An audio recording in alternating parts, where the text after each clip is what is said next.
Die Redewendung „der Glaube versetzt Berge“ hat ihren Ursprung in der Bibel. Doch gilt dies nicht nur für das Christentum. Denn zu allen Zeiten wirkten Glaubensvorstellungen und Ideen auf unsere Lebenswelt ein. Genau damit wollen wir uns in dieser Reihe beschäftigen.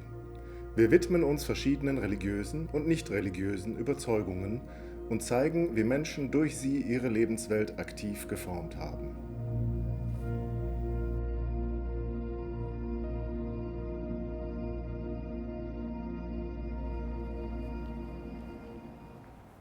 Wenn wir vom Mittelalter sprechen, dann denken wir automatisch auch an die Kirche und ihre Macht, die sie in dieser Zeit besaß. Es ist kein Klischee, dass die mittelalterliche Welt durch und durch vom Christentum geprägt war. Nicht nur religiös, sondern auch kulturell. Woran das lag und welche Auswirkungen dies auf die Menschen hatte, darum soll es heute gehen. Das Christentum ist eine monotheistische Weltreligion, die sich auf den jüdischen Wanderprediger Jesus von Nazareth bezieht. Er wurde um 30 nach Christus in der römischen Provinz Judäa hingerichtet.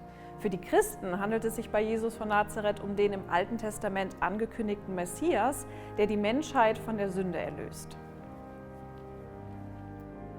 Das Christentum ging damit historisch aus dem Judentum hervor und wurde zunächst auch als jüdische Sekte angesehen, bevor es sich mehr und mehr von diesem entfernte. Nach einer langen Zeit der Verfolgung wurde das Christentum schließlich als eigenständige Religion anerkannt und 380 nach Christus durch Kaiser Theodosius I. zur Staatsreligion des Römischen Reiches erhoben. Auch die Herrscher der Reiche, die auf das Weströmische Reich nach seinem Zusammenbruch im Jahr 476 folgten, traten demonstrativ zum christlichen Glauben über, um eine politische Nachfolge aufzuzeigen. Das bekannteste Beispiel ist dabei wohl der Frankenkönig Chlodwig, der um 500 zum Christentum übertrat. Auch die Kaiser des römisch-deutschen Reiches, das im 10. Jahrhundert aus dem Frankenreich hervorging, sahen sich in einer römischen Kaisertradition, sodass das Christentum weiterhin als Mittel zur Identifikation diente. Das ist ja alles schön und gut. Aber wie formte das Christentum denn nun bitte die Lebenswelt der Menschen? Nun, das geschah auf verschiedene Arten. Nehmen wir zunächst einmal den Ausstellungsraum, in dem wir hier stehen. Er ist als Anmutung eines Kirchenraums gestaltet. Der Bau von Kirchen ist das einfachste und plakativste Mittel, um dem Christentum eine reale Gestalt zu verleihen. Es gibt weltberühmte Kirchengebäude, von denen viele auch das Wahrzeichen ihrer Stadt sind, wie der Kölner Dom oder die Dresdner Frauenkirche. Ja gut, das ist jetzt natürlich einfach. Es gab auch noch andere, deutlich subtilere Arten. So gibt es bis heute in der katholischen Kirche die Heiligenverehrung. Als Heilige wurden Menschen verehrt, die sich zu Lebzeiten durch besondere Frömmigkeit auszeichneten und von denen gesagt wurde, dass sie Wunder vollbrachten. Durch ihre direkte Nähe zu Gott können sie die Bitten der Gläubigen an ihn weiterleiten. Auf diesem Altar sehen wir beispielsweise die heilige Katharina, die nicht nur die Patronin der Schulen und Universitäten ist, sondern auch bei Sprachstörungen hilft. Auf der anderen Seite haben wir die heilige Margareta, die unter anderem Schwangeren und Gebärenden beisteht. Und das sind nur zwei Beispiele.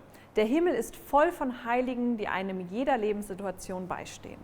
Zum Beispiel, wenn ich etwas suche, hilft mir immer der heilige Antonius. Und auch heute noch sorgt der Gedenktag des heiligen Valentin für viel Umsatz in der Blumen- und Schokoladenindustrie. Das heißt also, der Jahreslauf im Mittelalter war vollständig vom christlichen Glauben durch religiöse Feste und Feiertage strukturiert. Aber was machten die Menschen, die einen anderen Glauben hatten?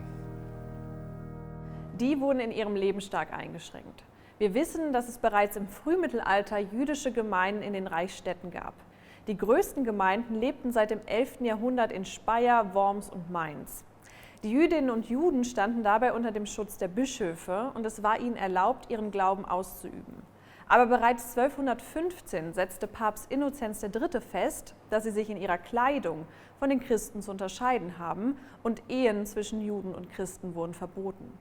Außerdem durften sich Jüdinnen und Juden an den Osterfeiertagen nicht in der Öffentlichkeit zeigen. Und es sei nicht vergessen, dass die jüdische Bevölkerung immer wieder Opfer gewaltsamer Übergriffe wurde. Ganz genau. Aber nicht nur der Umgang mit Andersgläubigen, auch die Geschlechterrollen waren klar vom christlichen Glauben vorgegeben. Die christliche Kirche gilt nicht als besonders frauenfreundlich. Und tatsächlich ist das gesamte Christentum nicht gerade pro Frau. Betrachten wir das Alte und Neue Testament, gibt es im Grunde nur zwei Arten von Frauen. Zum einen die sündhafte Verführerin Eva, die die Erbsünde in die Welt gebracht hat, und auf der anderen Seite die jungfräuliche Gottesmutter Maria, die den Erlöser Jesus geboren hat. Es ist sehr binär, gut und böse, schwarz und weiß. Hinzu tritt die biblische Geschichte, dass Gott Eva aus der Rippe Adams schuf. Dies tat er, um Adam eine Gehilfin zu geben, die ihm Gesellschaft leisten sollte. Die Frau war somit als Ergänzung des Mannes gedacht. In der biblischen Schöpfungsgeschichte steht doch auch, wann und wie die Welt entstanden ist. Richtig, auch dafür zog die Kirche die Bibel heran. In der Genesis wird berichtet, wie Gott in 7 Tagen die Welt geschaffen hat. Das wurde anschließend kalendarisch zurückgerechnet. Demgemäß gibt es unsere Welt gerade einmal 7205 Jahre. Und das wurde einfach so geglaubt? Warum auch nicht? Es gab ja keine andere Erklärung. Heute haben wir ein sehr naturwissenschaftliches Verständnis von unserer Welt und dem Universum, was auf physikalischen und astronomischen Studien beruht. Das gab es damals nicht. Aber dass niemand diese Annahmen hinterfragt hat, das kann ja nur durch Unterdrückung von Andersdenkenden möglich gewesen sein.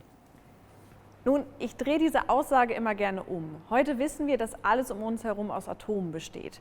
Dabei habe ich noch nie ein Atom selbst gesehen. Du? Nein. Genau. Aber wir wissen, dass es sie gibt. Warum? Weil wir in der Schule gelernt haben, dass es so ist, weil renommierte Wissenschaftlerinnen und Wissenschaftler uns versichern, dass es so ist. Das war im Mittelalter nicht anders. Auch damals studierten kluge Männer an Universitäten, um die Welt zu verstehen. Nur dass sie damals nicht Physik studiert haben, sondern Theologie. Versteh mich nicht falsch, ich will nicht die Existenz von Atomen in Frage stellen. Ich möchte nur darstellen, wie Menschen Informationen akzeptieren, weil sie der Person oder Institution vertrauen, die diese Informationen präsentiert. Aber manche haben es ja schon in Frage gestellt. Die Inquisition hat es nicht umsonst gegeben.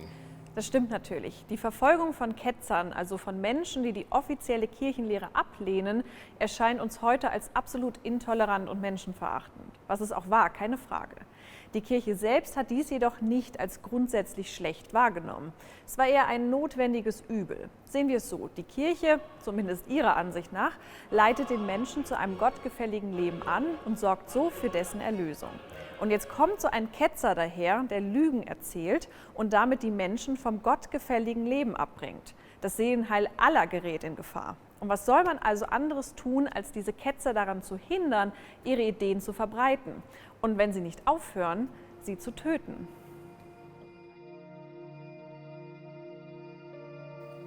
Und mit einem der Männer, den die Kirche entschieden an der Verbreitung seiner Ideen hindern wollte, beschäftigen wir uns in der nächsten Folge.